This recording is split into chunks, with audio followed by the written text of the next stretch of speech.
Hello, everybody. My name is AB, and this is my dirty laundry diary. As you can tell, I am still congested, but I am so much better than I was last week.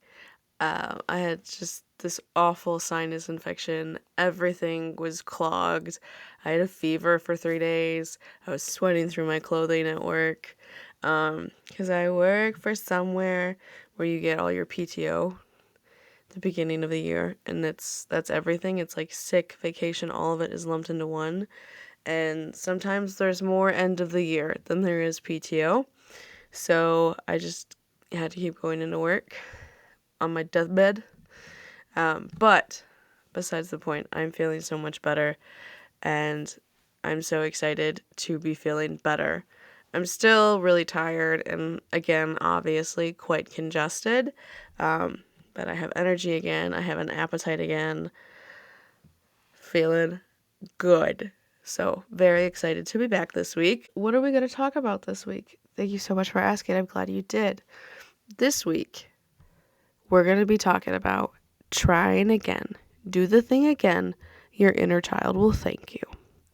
Why is this what we're talking about? Well, I recently have started painting again, which is something I used to do all the time as a kid.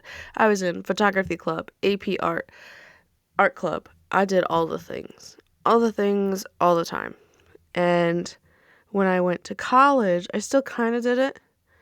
And then, as we know, dropped out of college, had a mentee B, mental breakdown, and I stopped doing a lot of art. It just seems, I don't know, I just stopped. I stopped doing anything that I really liked.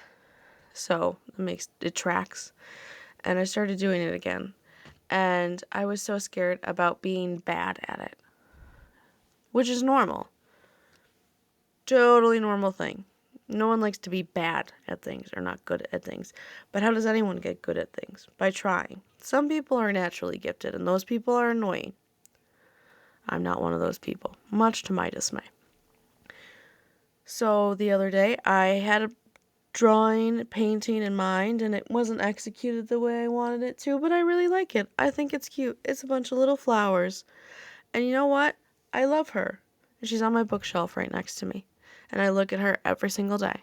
And it brings me so much joy to know that I just said, F it. It doesn't have to be good, and it might not look the way I want it to or the way I envisioned, but we're going to do this. And I did it. And I'm very grateful I did. Because now I've been crafting like crazy. Last episode, or the episode before, I talked about making little paper rings as my decoration for the holiday, and I made a dried orange garland. Oh, it's scratching parts of my brain I didn't know could be scratched. I'm having the time of my life. I feel joy again. I feel excited again, like I did when I was a kid. There is an inner child in me that craves art, that begs for me to do something that stimulates my brain, that makes me feel creative. And this is something that does that. This podcast, is for my adult, for my urge to connect, my urge to yap, I'm sure you guys are becoming very well aware of. I love to yap. Drawing, painting, crafting,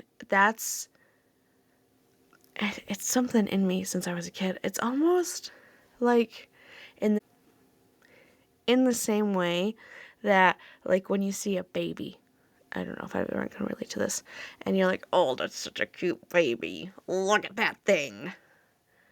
It's like the same reaction that I feel about when I craft or when I do art. I'm like, oh, look at that. And my hands did that. I'm sure, like, I don't know, people who build houses or something, they're like, I did that.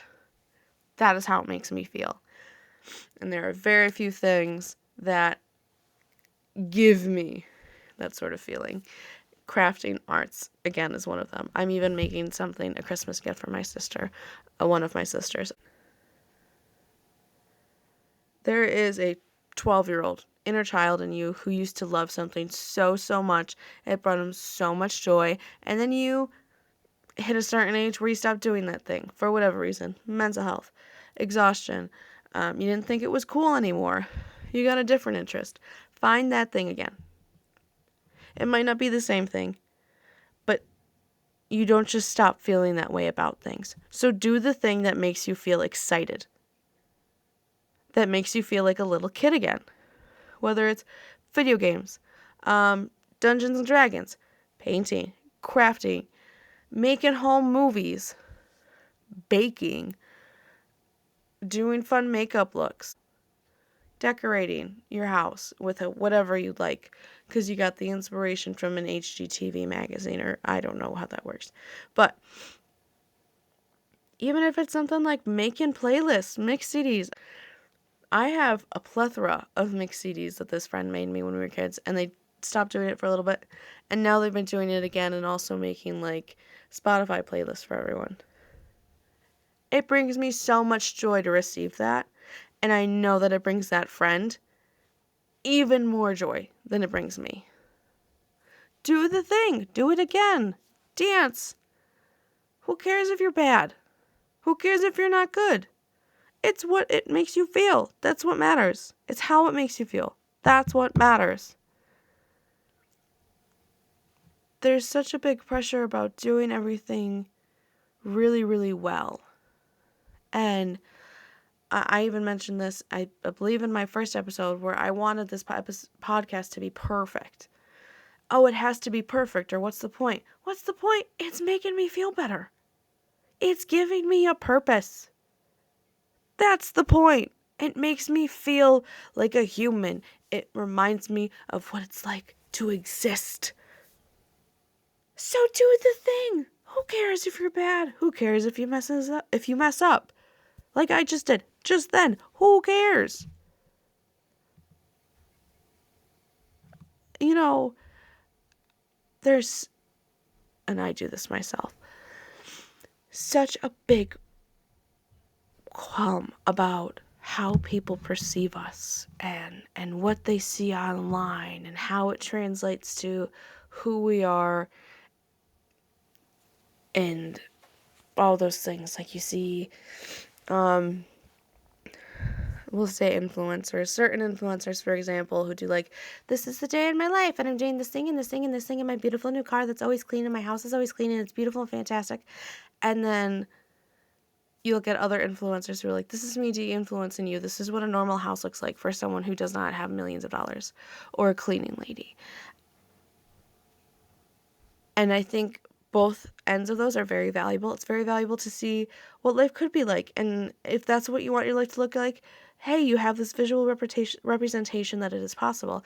And other people who are like, I will never amount to that, and it makes me feel horrendous because I'm the same age as that person. Well, here's another person your age who lives very similarly to you. Doesn't that make you feel better? Yeah, it does. But it's also the fact that we have to have those two ends of the spectrum. It freaks me out. I both love and hate modern internet, because for me growing up, it was a lot about like Club Penguin, Papa's Pizzeria, Pop Tropica. That was all that ever was online. And then YouTube started rolling out, and there were funny videos, and you could watch music videos, which for me was the biggest thing. I loved watching music videos on a repeat.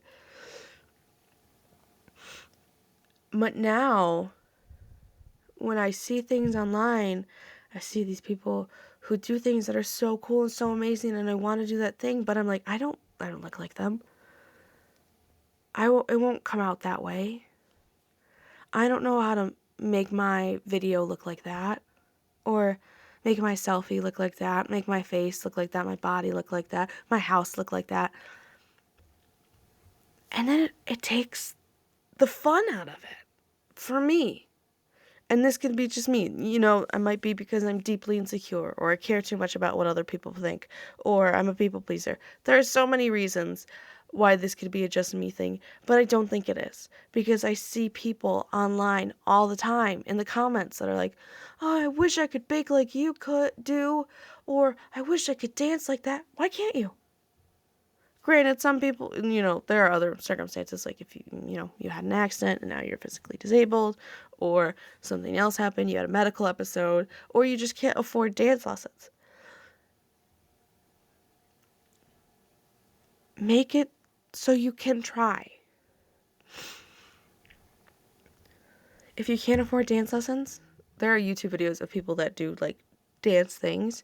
Dance around your living room. I do it all the time because I can't afford dance lessons.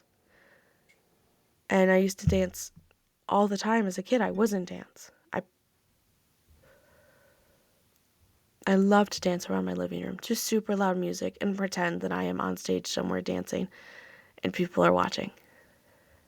And that's like a personal thing. That's not something that I ever want to like take a video of and share it with anyone.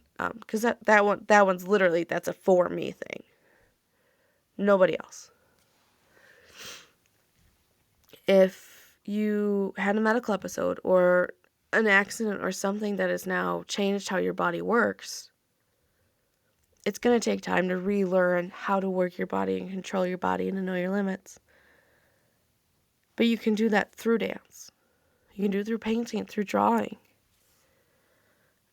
There's no right or wrong way to do something, as long as you're doing it for yourself, the way you want to do it, the way you need to do it. So go out there and do it. Try again.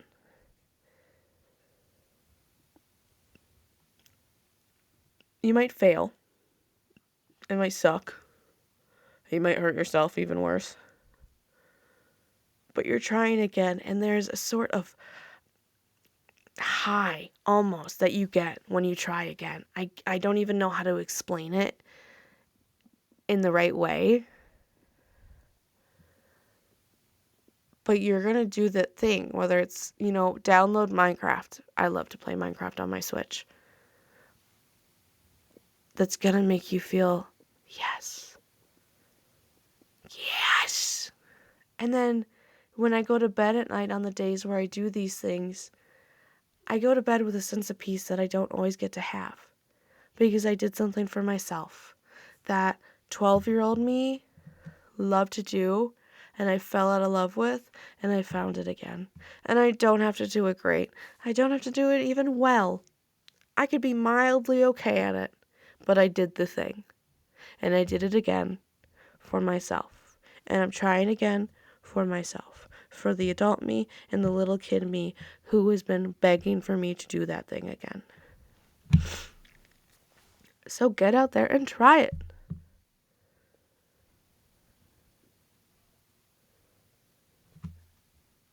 Self-preservation is a very great asset, a vital asset. Joy, that is essential. If not joy, what's the point? Why are we doing it? Why are we doing all the things?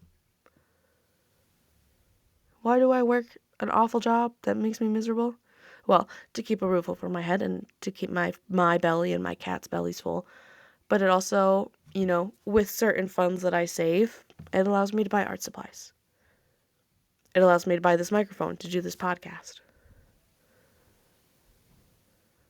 Sometimes you have to switch it to make it worth it. But if not for joy, why? So if there's something out there that you've been thinking about doing again and you haven't yet, but you know it will bring you joy, lock in. Do it. You can. It doesn't matter if it's good or bad. It doesn't matter if you look at it and you're like, oh, this is hideous. You did it. Biggest step. What do they say for, what is it, addiction? The first step is admitting you have a problem. The first step is doing the thing. You gotta do it. So get up and do it. However big, however small, whatever it may look like for you. That's you, babe. You deserve to have that joy. The childlike wonder. There is not enough of it in this world. So get up and do it. And you're going to have a blast. Or you won't, and you'll do something else. And that's okay. Because not everything's fun all the time. You've got this. I hope that this past week was incredible for you. And if not, that you were able to get through it and realize you have the strength to get through anything. You're really cool. And whatever hobby or habit or thing you want to do it.